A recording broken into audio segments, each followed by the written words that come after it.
Hello drama lovers. ఈరోజు మనం my demand అనే కే డ్రామాని ఎక్స్ప్లెయిన్ చేసుకుందాం. డెవిల్ అయిన హీరో అసలు భూమి మీదకి ఎందుకు వచ్చాడు? ఈ రిచ్ అమ్మాయి ఒక హ్యాండ్సమ్ డెవిల్తో మ్యారేజ్ కాంట్రాక్ట్ మీద సైన్ ఎందుకు చేస్తుంది? హీరో ఇంకా హీరోయిన్ ఎలా మీట్ అవుతారు? ఇవన్నీ తెలుసుకోవాలంటే మన వీడియోని ఎండింగ్ వరకు చూడాల్సిందే. ఇంకా లేట్ చేయకుండా లెట్స్ గెట్ స్టార్టెడ్. ఎపిసోడ్ స్టార్టింగ్లో ఎవరో ఒక పర్సన్ బైక్ పైన హెల్మెట్తో వచ్చి హీరోయిన్ పై యాసిడ్ పోస్తాడు. అప్పుడే అక్కడికి హీరో వచ్చి యాసిడ్ ఆమె పైన పడకుండా అడ్డు నిల్చుంటాడు. నా ఇంపార్టెంట్ టాటూ నీ దగ్గర ఉంది, సో కేర్ఫుల్గా ఉండు అని హీరో అంటాడు. ఆమె టెన్షన్ పడుతూ ఇది యాసిడ్, నీకేం కాలేదు కదా అని అడుగుతుంది. హీరో ఆమె హ్యాండ్ పట్టుకోగానే టాటూ వల్ల అతని పవర్ వర్క్ అయ్యి యాసిడ్ వూండ్స్ మొత్తం మాయమైపోతాయి. ఆమె షాక్ అయ్యి ఎవరు నువ్వు అని అడుగుతుంది. నేను డీమాన్ని, మీ హ్యూమన్స్ నన్ను డెవిల్ అని పిలుస్తారు అని అంటాడు. నెక్స్ట్ ఆమె అతనితో పాటు పోలీస్ స్టేషన్కి వెళ్ళి జరిగిన ఇన్సిడెంట్ గురించి కంప్లైంట్ ఇస్తుంది. పోలీసులు అక్కడికి వచ్చి ఎంక్వైరీ చేసి గ్రౌండ్ పైన ఉన్న లిక్విడ్ టెస్ట్ చేసి చూస్తారు. అది హై కాన్సన్ట్రేటెడ్ యాసిడ్. అది మీ ఫేస్ పైన పడుంటే చాలా ఘోరం జరిగి ఉండేది. కన్ఫర్మ్గా మిమ్మల్ని టార్గెట్ చేసే వాళ్లే పోశారు. ఎవరిపైనైనా మీకు డౌట్ ఉందా అని పోలీసులు అడుగుతారు. హీరోయిన్ ఆలోచించి ఇంతలా పగ నా పైన ఎవరికీ లేదు అని అంటుంది. ఆ తర్వాత హీరో నేను ఒక సెకండ్ లేట్గా వచ్చుంటే ఏమై ఉండేది, నా ప్రీషియస్ టాటూ కాలిపోయి ఉండేది అని అరుస్తాడు. హీరోయిన్ నువ్వు డీమాన్ అని చెప్తున్నావు, నేను నమ్మట్లేదు. అది డీమాన్ ఏంటి, పోకీమ్యాన్ లాగా అని అంటుంది. అతను పోకీమ్యాన్ ఏంటి, డీమాన్ అంటే చాలా గ్రేట్ నోబుల్ బీయింగ్, హ్యూమన్స్తో డీల్ చేసుకుని వాళ్ళ విషెస్ కంప్లీట్ చేసే గ్రేట్ పర్సన్ అని అంటాడు. ఆమె ఓ జీనీ లాగనా అని అడుగుతుంది. జీనీ ఏంటి, అలాంటి చిన్న చిన్న వాటితో నన్ను కంపేర్ చేయొద్దు అని అంటాడు. అప్పుడు హీరోయిన్ నువ్వు డెవిల్వా ఏంజల్వా నాకు అవసరం లేదు, నీ పవర్స్ వర్క్ అవ్వాలంటే ఈ టాటూ నీకు కావాలి అంతేనా అని అడుగుతుంది. నీ పవర్స్ యూజ్ చేయాలంటే నువ్వు నా పక్కన ఉండాలి, బట్ అది ఊరికే కుదరదు కదా, మన ఇద్దరికి ఒకరికొకరు అవసరం ఉంది, సో నువ్వు నా బాడీ గార్డ్ లాగా ఉంటావా అని అడుగుతుంది. నేను డీమన్ని, జస్ట్ ఒక హ్యూమన్కి బాడీ గార్డ్లా వర్క్ చేయమంటావా, ఎంత ధైర్యం నీకు అని అంటాడు. నన్ను ప్రొటెక్ట్ చేయమని అనట్లేదు, నీ టాటూని నువ్వు ప్రొటెక్ట్ చేసుకో అని అంటున్నా అని అంటుంది. అయినా నాకు ఇష్టం లేదని అతను అంటాడు. నేను చనిపోతే నీ టాటూ ఏమైపోతుంది, నీకు కూడా తెలుసు కదా, డేంజర్లో ఉన్నా నేను, ఎవరో నన్ను చంపడానికి ట్రై చేస్తున్నారు, నీకు నీ టాటూ కావాలి, నాకు నీ పవర్స్ కావాలి, మన ఇద్దరికీ ఒక్కటే పాసిబిలిటీ ఉంది అని అంటుంది. నువ్వు ఎంత చెప్పినా బాడీ గార్డ్లా వర్క్ చేయడానికి నేను ఒప్పుకోను అని అతను అంటాడు. హీరోయిన్ని చంపాలని ప్లాన్ చేస్తున్న పర్సన్ వాళ్ళని ఫాలో అయ్యి ఆమె సేఫ్గా ఉండడంతో అది చూసి అతను రిటర్న్ వెళ్ళిపోతాడు. హీరోయిన్ ఫోటో చూస్తూ అతను గట్టిగా అరుస్తాడు. హీరో అతని ఇంటికి వెళ్ళాక నా ప్రీషియస్ టాటూ ఆమె హ్యాండ్ పైన ఉండడం ఏంటి, నైట్ ఎవరైనా ఆమె ఇంటికి వెళ్ళి ఆమెని చంపేస్తే నా టాటూ ఏమైపోవాలి అని కోపడుతూ ఉంటాడు. అప్పుడు హీరో అసిస్టెంట్ ఇంత టెన్షన్ పడే బదులు ఆమె బాడీ గార్డ్గా ఉండొచ్చు కదా అని అంటాడు. నేను డీమన్ని, నన్ను బాడీ గార్డ్ లాగా ఎలా వర్క్ చేయమంటావని అంటాడు. బట్ ఈ బుక్లో ఫస్ట్ నుండి డీమన్స్ హ్యూమన్స్కి గార్డియన్స్ లాగా ఉంటూ హ్యూమన్స్ని ప్రొటెక్ట్ చేసే వాళ్ళని రాసుంది, గార్డియన్స్ అంటే బాడీ గార్డ్సే కదా అని అంటాడు. అప్పుడు హీరో ఈ బుక్ మళ్ళీ నీకెలా దొరికింది అంటూ ఆ బుక్ని లాక్కొని ఇదొక యూజ్లెస్ బుక్, టాటూ గురించి ఏం రాయలేదు, వేస్ట్ అసలు ఇది, పడేయని కోపంగా పడేయబోతాడు. బట్ మళ్ళీ పడేయకూడదు కదా అని చెప్పి అడుగుతాడన్నమాట. అప్పుడే హీరోయిన్ అతనికి మెసేజ్ చేస్తుంది, నా బాడీ గార్డ్ లాగా ఉండు, లేకపోతే నేను లేజర్ చేయించుకొని టాటూ రిమూవ్ చేస్తా అని మెసేజ్ చేస్తుంది. ఆ మెసేజ్ చూడగానే హీరోకి చాలా కోపం వస్తుంది. నేనంటే కొంచెం కూడా భయం లేకుండా నన్నే బెదిరిస్తుందా ఈమె అని అంటాడు. అపాయింట్మెంట్ బుక్ అయిపోయింది, ట్రీట్మెంట్ 5 minutesలో స్టార్ట్ అవుతుంది, టైం అయిపోతుంది, టాటూ పొరారోగా చేంజ్ అయిపోతుంది అంటూ ఆమె కంటిన్యూస్గా మెసేజ్ చేస్తూ ఉంటుంది. ఇలాంటి క్రాక్ పర్సన్ని నేను ఎక్కడా చూడలేదని హీరో అంటాడు. అటు హీరోయిన్ ఏమో నా మెసేజెస్ నమ్మట్లేదు, చూసి కూడా కామ్గానే ఉంటున్నాడు అని అనుకుంటుంది. ఆ టాటూని చూస్తూ హీరోని తలుచుకుంటుంది. అప్పుడే టీవీలో మీరే గ్రూప్ ఫైనాన్స్ టీమ్ హెడ్ చనిపోయిన న్యూస్ వస్తుంది. ఆ న్యూస్ చూసి హీరోయిన్ గ్రాండ్మాకి ఫోన్ చేసి, మేడం జూ మీ కంపెనీలో అంతా ఓకేనా, ఫైనాన్స్ టీమ్ హెడ్ సూసైడ్ చేసుకున్నట్టు న్యూస్లో వస్తుంది. యాక్చువల్లీ అతను లాస్ట్ టైం నాకు కాల్ చేసి ఒక ఇంపార్టెంట్ ఇన్ఫర్మేషన్ ఉంది అని అన్నాడు. నేను డబ్బులు అడగడానికి అలా చెప్తున్నాడని వినిపించుకోకుండా ఫోన్ పెట్టేశా. బట్ ఇప్పుడు అతను చనిపోయాడన్న న్యూస్ చూస్తుంటే ఏదో జరుగుతున్నట్టు అనిపిస్తుంది అని ఆమె అంటుంది. నా కంపెనీ గురించి వదిలేసి ముందు నీ కంపెనీ గురించి చూసుకో అని గ్రాండ్మా అంటుంది. ఆ నెక్స్ట్ గ్రాండ్మా ఆమె అసిస్టెంట్కి కాల్ చేసి చనిపోయిన ఫైనాన్స్ టీమ్ హెడ్ మెసేజ్ చేసిన రికార్డ్స్ అన్నీ వెంటనే నా రూమ్లో పెట్టు అని అంటుంది. ఆ రికార్డ్స్ అన్నీ ఆమె చెక్ చేస్తూ ఇన్ని ఇయర్స్గా ఇవన్నీ నేను సరిగ్గా పట్టించుకోలేదని అనుకుంటుంది. నెక్స్ట్ సీన్లో హీరో అతని అసిస్టెంట్తో జస్ట్ వాటర్లో జంప్ చేస్తే టాటూ షిఫ్ట్ అవ్వదు. సేమ్ అదే టైం, అదే లొకేషన్, అదే టెంపరేచర్, యాజ్ ఇట్ ఈజ్ మళ్ళీ యాక్చువల్ ఇన్సిడెంట్ లాంటి కండిషన్స్ రిపీట్ చేస్తే టాటూ తిరిగి నాకు వచ్చే ఛాన్స్ ఉంది అని అంటాడు. అప్పుడు అసిస్టెంట్ అది ఓకే గానీ ఏంటి కాలుతున్న స్మెల్ వస్తుంది అని అంటాడు. హీరో అవును ఏదో మీట్ కాలుతున్న స్మెల్ వస్తుంది అని అంటూ చూస్తాడు. అతని ఫింగర్ కాలిపోతూ ఉంటుంది. హీరో గట్టిగా అరుస్తాడు. అసిస్టెంట్ ఏంటి ఇదే నా కాలిపోయి నువ్వు మాయమైపోవడం అంటే అని టెన్షన్ పడుతూ ఆ ఫైర్ ఆపడానికి ట్రై చేస్తాడు. హీరో నొప్పిగా ఉంది అని అరుస్తూ ఉంటే అప్పుడే అక్కడ వర్క్ చేస్తున్న ఆర్టిస్ట్ వచ్చి వాటర్ తెచ్చి పోస్తుందన్నమాట. సో ఆ ఫైర్ ఆగుతుంది. హీరో ఫింగర్ చూస్తూ ఏదో ఒకటి చేయకపోతే నేను పూర్తిగా కాలిపోయి మాయమైపోయేలా ఉన్నాను అంటూ హీరోయిన్కి కాల్ చేస్తాడు. ఎక్కడున్నావు? ఇంట్లో ఉన్నావా? నేను నిన్ను మీట్ అవ్వాలి, వస్తున్నా అని అంటాడు. నేను వెళ్ళి వెంటనే డీల్ చేసుకోవాలంటూ బౌల్లో ఐస్ వేసుకొని హీరోయిన్ దగ్గరికి వెళ్తాడు. ఆమెతో నేను నీ బాడీగార్డ్లా వర్క్ చేస్తానని అంటాడు. ఆమె ఎందుకు సడన్గా మైండ్ చేంజ్ చేసుకున్నావు? నిన్న అస్సలు ఒప్పుకోలేదు కదా అని అడుగుతుంది. నైట్ అంతా బాగా ఆలోచించాను. సో నిన్ను ప్రొటెక్ట్ చేయడంలో తప్పేం లేదని అనిపించింది అని అంటాడు. నాకెందుకు డౌట్గా ఉంది. నిన్న మాత్రం అస్సలు ఒప్పుకోనన్నావు, ఇప్పుడు సడన్గా ఓకే అంటున్నావు అని అంటుంది. హీరో ఫింగర్ దగ్గర మళ్ళీ ఫైర్ స్టార్ట్ అవుతుంది. ఫింగర్ని ఐస్లో పెట్టి ఫైర్ ఆపుతాడు అతను. హీరోయిన్ని పట్టుకొని మన ఇద్దరి అవసరం గురించి మనకు తెలుసు కదా, సో నేను ఒప్పుకుంటున్నా అని అంటాడు. ఆమె సరే సరే బాడీగార్డ్గా జాయిన్ అవ్వు, ఈ రోజు నుండి స్టార్ట్ చేస్తావా అని అంటుంది. అప్పుడు హీరో అంతకన్నా ముందు నాకు ఒక హెల్ప్ కావాలి అని ఆమె హ్యాండ్ పట్టుకొని ఒక హైట్గా ఉన్న బిల్డింగ్ పైకి టెలిపోర్ట్ చేస్తాడన్నమాట. ఇక్కడైతేనే ఎవరితో డీల్ చేసుకోవాలో నాకు ఈజీగా తెలుస్తుంది అని అంటాడు. మళ్ళీ ఫైర్ స్టార్ట్ అవుతుంది ఫింగర్స్ దగ్గర. హీరో టెన్షన్ పడుతూ డీల్ ఎవరికి కావాలో త్వరగా చూపించు అని అంటాడు. వెంటనే అతను హీరోయిన్ హ్యాండ్ పట్టుకొని తెలిసింది పద అంటూ హాస్పిటల్కి టెలిపోర్ట్ చేస్తాడన్నమాట. అక్కడున్న వాటర్ క్యాన్ హెల్ప్తో ఫైర్ ఆపుతాడు. ఆ పక్కనే ఒక పాప క్యాన్సర్తో చనిపోబోతుందని హీరో వింటాడు. వెంటనే ఆ పాప దగ్గరికి వెళ్ళి వాళ్ళ మదర్తో మీ విష్ని నేను పూర్తి చేస్తాను, మీ కూతుర్ని నేను బ్రతికేలా చేస్తాను అంటాడు. అప్పుడు ఆమె ఎవరు మీరు, లోపలికి ఎలా వచ్చారు అని అంటుంది. హీరో నేను ఒక డీమన్ని, మీ కోరిక నేను గ్రాంట్ చేస్తా, నాతో డీల్ చేసుకుంటే మీ కూతుర్ని సేవ్ చేస్తాను అంటాడు. ఇంతలో ఆ పాప పల్స్ రేట్ డ్రాప్ అయిపోతూ ఉంటుంది. టైం లేదు, నేను ఫాస్ట్గా సేవ్ చేస్తాను అంటూ హీరో అతని పవర్తో ఆమెని సేవ్ చేస్తాడు. ఆ తర్వాత డీల్ చాలా సింపుల్, 10 years తర్వాత మీరు హెల్కి వెళ్తారు అని అంటాడు. అప్పుడు హీరోయిన్ నువ్వు ఆమెను చాలా ప్రెజర్ చేస్తున్నావు, ఆలోచించడానికి టైం అయినా ఇవ్వు అని అంటుంది. నీకేం తెలీదు, కామ్గా ఉండు అని అంటాడు. ఆమె నా కూతురు సఫర్ అవ్వద్దంటే హెల్ కాదు అంతకన్నా వర్స్ట్ ప్లేస్ అయినా నాకు ఓకే, డీల్ మీద సైన్ చేస్తా అని ఆమె అంటుంది. ఆ తర్వాత హీరో బయటికి వచ్చాక అమ్మయ్య ఎలాగో డీల్ చేసుకుని సేవ్ అయ్యా, వెంటనే కేక్ తినాలి అని అంటాడు. హీరోయిన్ నీ సెల్ఫిష్నెస్ కోసం హ్యూమన్ సిచ్యువేషన్స్ని అడ్వాంటేజ్గా తీసుకొని ఏదో హెల్ప్ చేస్తున్నట్టు ఫీల్ అవుతున్నావా అని అంటుంది కోపంగా. ఈ వరల్డ్లో ఏది ఫ్రీగా రాదు, నేను హ్యూమన్స్ కోరిక పూర్తి చేసి వాళ్ళకి హెల్ప్ చేస్తున్నా, నేను బ్రతుకుతున్నా, ఆ పాపని సేవ్ చేశా చూడలేదా అని అంటాడు. ఆ పాప ఫ్యూచర్లో ఆమెని సేవ్ చేయడానికి వాళ్ళ మదర్ చనిపోయారని తెలుసుకుంటే హ్యాపీగా ఫీల్ అవుతుందని అనుకుంటున్నావా? హ్యూమన్స్ ఎమోషన్స్ నీకెలా అర్థమవుతాయి అని అంటుంది. అవన్నీ మీ హ్యూమన్స్ క్రియేట్ చేసుకున్న యూజ్లెస్ ఎమోషన్స్ అని హీరో అంటాడు. అప్పుడు ఆమె నాకు నీ పవర్స్ అవసరం లేదు, నువ్వు నాతో వర్క్ చేయొద్దు అని కోపంగా వెళ్ళిపోతుంది. తర్వాత హీరో అతని ప్లేస్కి వెళ్ళి కేక్ తింటూ ఎంజాయ్ చేస్తూ ఉంటాడు. అప్పుడు అతని అసిస్టెంట్ అక్కడికి వచ్చి న్యూ డీల్ దొరికిందా, నీకేమైనా అవుతుందేమో అని చాలా టెన్షన్ పడ్డా, అయినా ఇక్కడున్నావేంటి, బాడీగార్డ్ జాబ్ ఏమైంది అని అడుగుతాడు. హీరో జాబ్లో నుండి ఆమె నన్ను తీసేసింది, డీల్ చేసుకున్నా కాబట్టి నేను ఇంకా వర్రీ అవ్వను, ఆమె గురించి నేను ఆలోచించను అని అంటాడు. కొద్దిసేపటి తర్వాత అతనికి హీరోయిన్ మాటలు గుర్తొచ్చి ఆ పాపని చూడడానికి వెళ్తాడు. ఆ పాపతో మాట్లాడతాడు. తర్వాత హీరోయిన్ వర్షంలో కార్ దిగబోతుంటే అంబ్రెల్లాతో హీరో వెయిట్ చేస్తూ ఉంటాడు. ఆమెతో పాటు ఆఫీస్కి వెళ్తాడు అతను. అక్కడ స్టాఫ్ అందరూ అతన్ని చూసి న్యూ బాడీగార్డ్ ఏంటి ఇంత హ్యాండ్సమ్గా ఉన్నాడు అని అనుకుంటారు అందరూ. ఆ నైట్ హీరోయిన్ని ఇంటి దగ్గర డ్రాప్ చేయడానికి కార్లో డ్రైవ్ చేస్తూ బాడీగార్డ్గా ఉండడం చాలా ఈజీ అంటాడు. ఆమె ఎందుకు తిరిగి వచ్చావని అడుగుతుంది. ఏం లేదు, నా లైఫ్ బోరింగ్గా ఉంది, సో జస్ట్ నీకు హెల్ప్ చేస్తూ థ్రిల్ అవుదామని అని అంటాడు. ఆమె నువ్వు డీమన్ ఎలా అయ్యావు, పుట్టడమే అలా పుట్టావా లేక మీ ఫ్యామిలీకి అలాంటి శాపం ఏమైనా ఉందా అని అడుగుతుంది.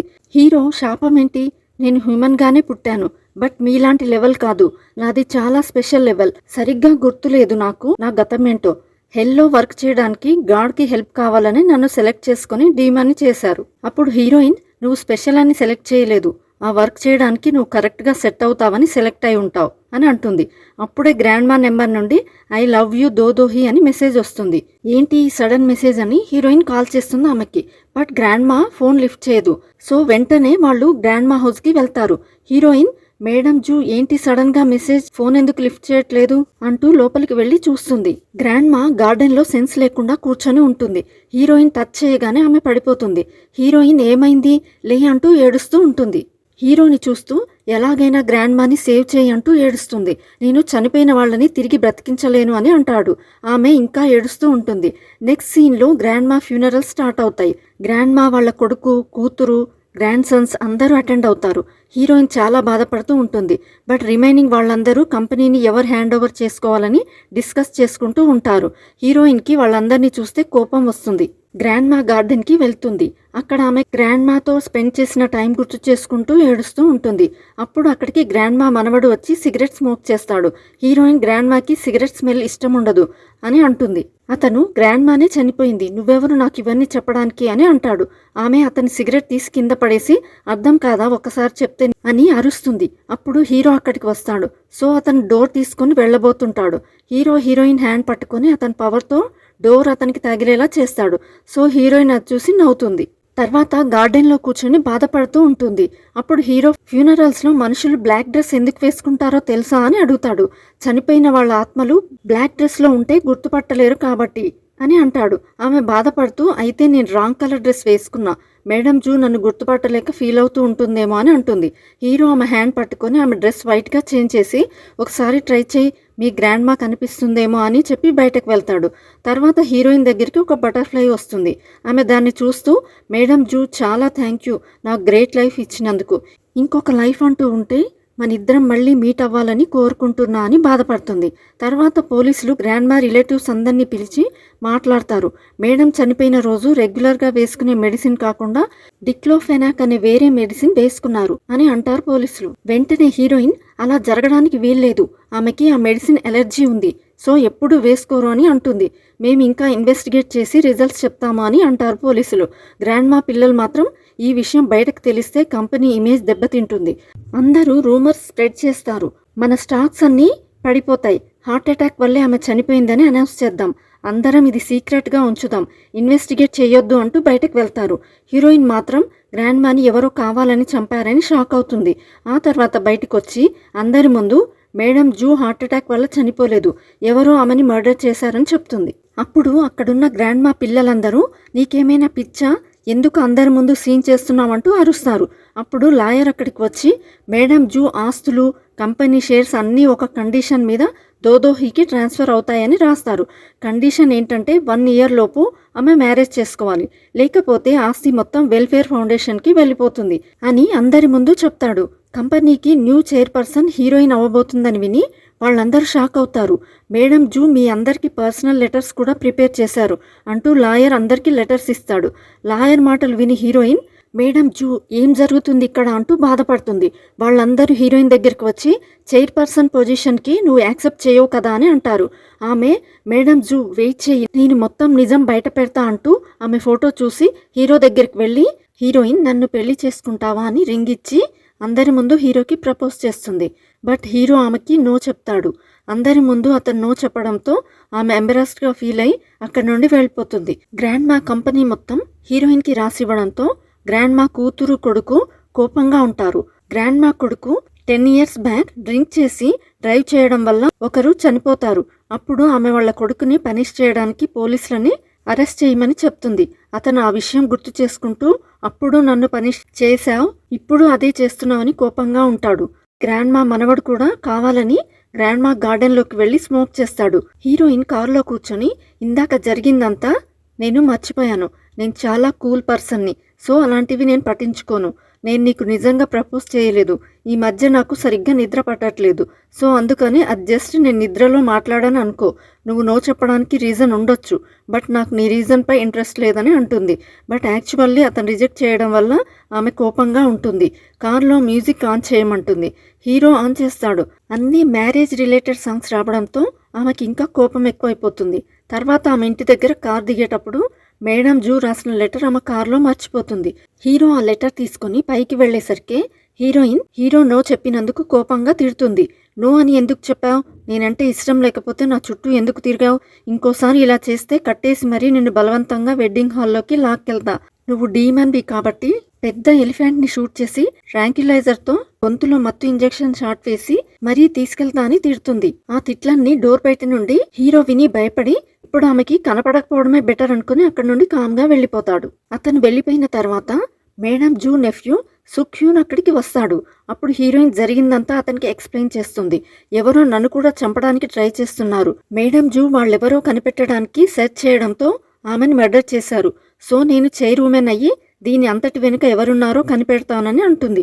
అప్పుడు అతను లేదు, నువ్వు ఆల్రెడీ డేంజర్లో ఉన్నావు, ఇంకా ఎక్కువ ఇన్వాల్వ్ అవ్వొద్దు అని అంటాడు. ఆ తర్వాత ఇంకోసారి ఏమైనా ఇలాంటివి జరిగితే వెంటనే నాకు కాల్ చేయి, జాగ్రత్త అని చెప్పి అక్కడి నుండి వెళ్ళిపోతాడు.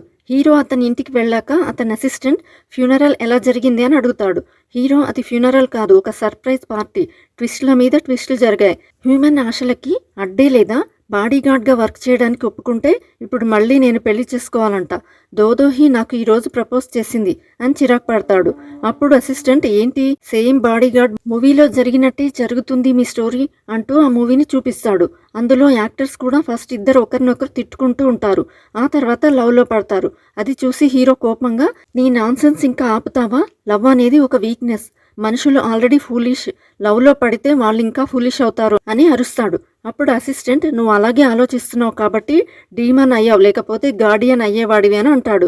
వర్క్ చేయకుండా ఖాళీగా ఎందుకున్నావు నువ్వు అంటూ కోపడతాడు. అప్పుడు అసిస్టెంట్ మరి దోదోహి ప్రపోజల్ గురించి ఏం చేస్తావని అడుగుతాడు. ఆమెని పెళ్లి చేసుకోవడానికి నాకేమైనా పిచ్చా? నేను just next full moon day వరకు వెయిట్ చేసి నా టాటూని ఎలాగైనా తిరిగి తెచ్చుకుంటా అని అంటాడు.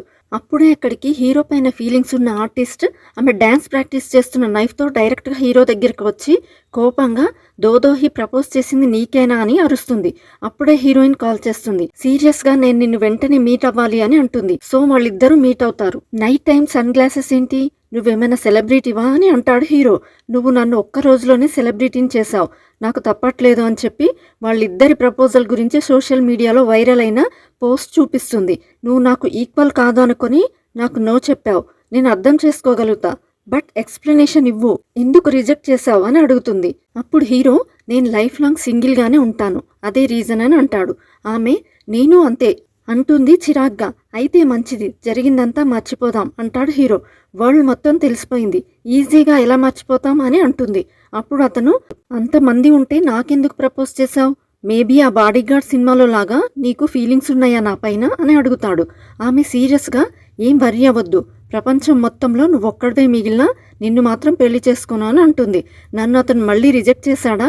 ఒక్క రోజులోనే నన్ను 2 times రిజెక్ట్ చేశాడు అంటూ ఫీల్ అవుతుంది హీరోయిన్. తర్వాత ఆమె కారులో కూర్చొని మనుషులు హ్యాపీగా ఉండాలని ట్రై చేసి బాధలోనే ఉండిపోతారు, అందుకే నేను హ్యాపీగా ఉండటానికి ట్రై చేయను అంటూ ఫీల్ అవుతుంది. అప్పుడు హీరో మరి దేనికోసం అంత కష్టపడి వర్క్ చేస్తున్నావని అడుగుతాడు. ఆమె నా పేరెంట్స్ చనిపోయాక బాధల్లో నుండి బయటపడడానికి ఎక్కువ కష్టపడ్డా, అలానే వర్క్ చేయడం అలవాటైపోయింది అని అంటుంది. తర్వాత ఆమె టైర్డ్ అయిపోయి నిద్రపోతుంది. వెనుక కార్ అతను కంటిన్యూస్గా హార్న్ చేస్తుంటే హీరో ఆమె హ్యాండ్ పట్టుకొని అతను పవర్ యూజ్ చేసి ఆ వెనుక కార్ అతన్ని స్టాప్ చేస్తాడు. హీరోయిన్ ఇంటి దగ్గరికి వచ్చాక హీరో గ్రాండ్ మా లెటర్ ఆమె బ్యాగ్లో పెడతాడు. ఆ తర్వాత ఆమెను ఇంటి దగ్గర డ్రాప్ చేసి ఏదైనా ఎమర్జెన్సీ ఉంటే కాల్ చేయని చెప్పి వెళ్తాడు. ఆమె లోపలికి వెళ్ళాక మేడం జూ రాసిన లెటర్ తీసుకుని చదువుతూ ఏడుస్తూ ఉంటుంది. Next heroine madam zoo death murder అని అటోప్సీకి రిక్వెస్ట్ చేస్తూ రిమైనింగ్ ఫ్యామిలీ మెంబర్స్ని సైన్ చేయమని అడుగుతుంది. బట్ వాళ్ళు సీరియస్ అయ్యి ఆమెను కొడతారు. అలా ఇన్వెస్టిగేషన్ లేకుండానే మేడం జూ ఫ్యూనరల్ కంప్లీట్ అయిపోతుంది. హీరోయిన్ చాలా బాధపడుతూ ఉంటుంది. నెక్స్ట్ సీన్లో హీరోకి అతను డీమన్ కాకముందు హ్యూమన్గా ఉన్నప్పుడు మెమోరీస్ గుర్తు రావడం స్టార్ట్ అవుతాయి. ఆ విషయం హీరో అతని అసిస్టెంట్కి చెప్తాడు. నేను నార్మల్ హ్యూమన్గా ఉన్నప్పుడు మెమోరీస్ గుర్తొస్తున్నాయి, అప్పట్లో అందరు నన్ను ఈశాన్ అని నేమ్తో పిలుస్తున్నారు అని చెప్తాడు. అప్పుడు అసిస్టెంట్ 200 years తర్వాత సడన్గా ఇప్పుడు ఎందుకు నీకు ఆ మెమోరీస్ గుర్తొస్తున్నాయి? మేబీ పవర్ లేకపోవడంతో ఇప్పుడు నువ్వు నార్మల్ మనిషివేగా, అందుకే ఇప్పుడు గుర్తొస్తున్నాయి. నువ్వు మామూలు మనిషిగా ఏజ్ అయి చనిపోతావు, మాలాగే ఆల్రెడీ నీ ఏజ్ పెరిగిపోతున్నట్టుంది అంటూ మిర్రర్ చూపిస్తాడు. హీరో మిర్రర్లో ఫేస్ చూసుకుంటూ అలా జరగడానికి వీల్లేదు, నేను చనిపోకూడదు, నా టాటూ నాకు కావాలి అంటూ టెన్షన్ పడతాడు. నెక్స్ట్ డే మార్నింగ్ హీరో ఒకసారి నీ హ్యాండ్ ఇవ్వవా అని హీరోయిన్ని హ్యాండ్ పట్టుకుంటాడు. ఆమె ఎందుకు అని అడుగుతుంది. అతను ఊరికే జస్ట్ అలా హ్యాండ్ పట్టుకుంటే నాకు పవర్ ఉన్నట్టు ఫీల్ ఉంటుంది అని అంటాడు. ఆమె నేను ఒప్పుకోను, నన్ను రిజెక్ట్ చేసిన అతను నా హ్యాండ్ పట్టుకోవడం ఎవరైనా చూస్తే నా ఫేమ్ ఏం కావాలి అని అంటుంది. నీకు నా సిచ్యువేషన్ అర్థం కావట్లే, నా పవర్ లేకపోవడం వల్ల నాకు ఏజ్ అయిపోయి మీలాగే నేను చనిపోతాను అని అంటాడు. అంటే నువ్వు ఏజ్ అవ్వకుండా ఉండడానికి వైర్లెస్ ఛార్జర్ లాగా నన్ను యూజ్ చేస్తావా అని అంటుంది ఆమె కోపంగా. నువ్వు నన్ను పోకీమాన్లా యూజ్ చేసినప్పుడు లేదా అని అంటాడు హీరో. తర్వాత ఆఫీస్లో కూడా హీరో ఆమె హ్యాండ్ ఎలాగైనా పట్టుకోవడానికి ట్రై చేస్తాడు. అతని కాన్సన్ట్రేషన్ మొత్తం ఆమె హ్యాండ్ పైనే ఉంటుంది. అప్పుడు heroine madam zoo audit announce చేయగానే చనిపోయింది. అంటే ఎవరో ఆమె బ్యాగ్లో మెడిసిన్ చేంజ్ చేసి పెట్టారు. ఈ సీసీటీవీ ఫుటేజ్లో వాళ్ళు చేంజ్ చేయడం క్యాప్చర్ అయి ఉంటుందేమో, చెక్ చేయాలి. నువ్వు చెక్ చేయి, నా హ్యాండ్ పట్టుకోవడానికి పర్మిషన్ ఇస్తాను అంటుంది. సో అతను ఆమె హ్యాండ్ పట్టుకొని సీసీటీవీ ఫుటేజ్ 1 by 1 వీడియో చూస్తుంటాడు. ఇన్ని వీడియోస్ ఎలా కవర్ చేయాలి? నా ఐస్ నొప్పులు వస్తున్నాయి. నేను నీ బాడీగార్డ్నా లేక ప్రైవేట్ డిటెక్టివ్నా? నా పవర్తో ఆ అటాకర్ ఎవరో నేను ఫైండ్ అవుట్ చేయొచ్చు అని అంటాడు.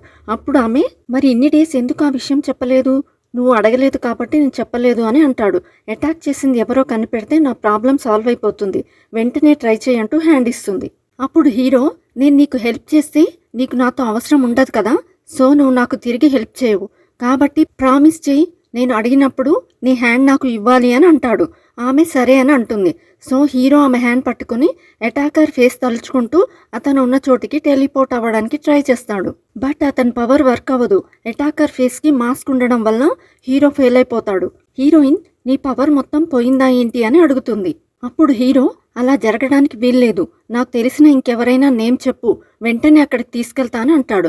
హీరోయిన్ మేనేజర్ మిస్టర్ హాన్ అని చెప్తుంది. సో వాళ్ళు మిస్టర్ హాన్ ఉన్న కెఫెటేరియా పక్కన ఉన్న స్టోర్ రూమ్లోకి టెలిపోర్ట్ అవుతారు. హీరోయిన్కి మిస్టర్ హాన్ అతని కోలీగ్స్ మాటలు వినిపిస్తుంటాయి.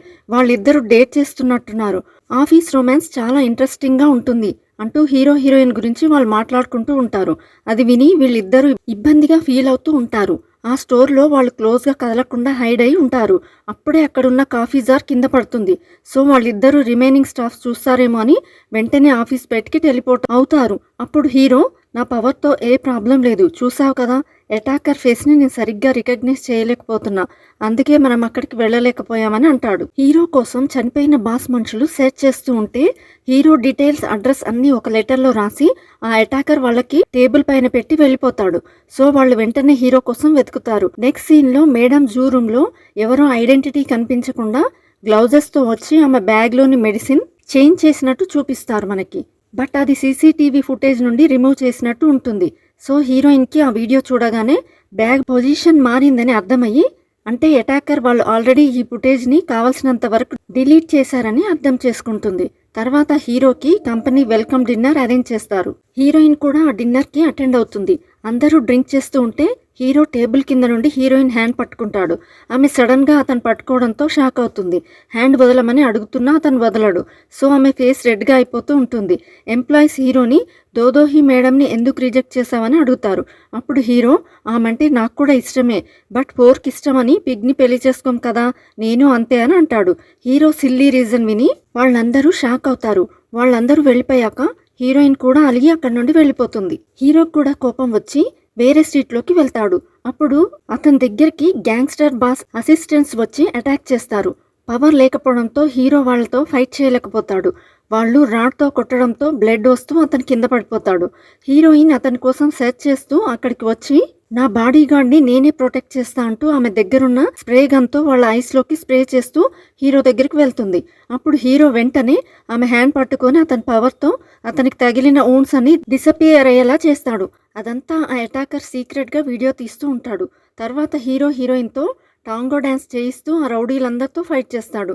ఆమెతో డ్యాన్స్ చేయిస్తూనే వాళ్ళందరినీ ఓడిస్తాడు. అదే మూమెంట్లో హీరో ఆమెను చూస్తూ బాడీగార్డ్ రూల్ ప్రకారం మనం ప్రొటెక్ట్ చేస్తున్న వాళ్ళతో అస్సలు లవ్లో పడకూడదు అని అనుకుంటూ ఉంటాడు. అలా ఈ ఎపిసోడ్ ఎండ్ అవుతుంది. నెక్స్ట్ ఏం జరిగిందో తెలుసుకోవాలంటే పార్ట్ 3 అని కామెంట్ చేయండి. ఈ వీడియో మీకు నచ్చినట్లయితే లైక్ అండ్ షేర్ చేసి, ఇంకా మీరు ఏ మూవీ అండ్ వెబ్ సిరీస్ వినాలి అని అనుకుంటున్నారో కామెంట్ చేయండి. ఇలాంటి మరిన్ని వీడియోస్ కోసం మన ఛానల్ని సబ్స్క్రైబ్ చేయడం మర్చిపోకండి. Thanks for watching. See you all in the next video. Bye.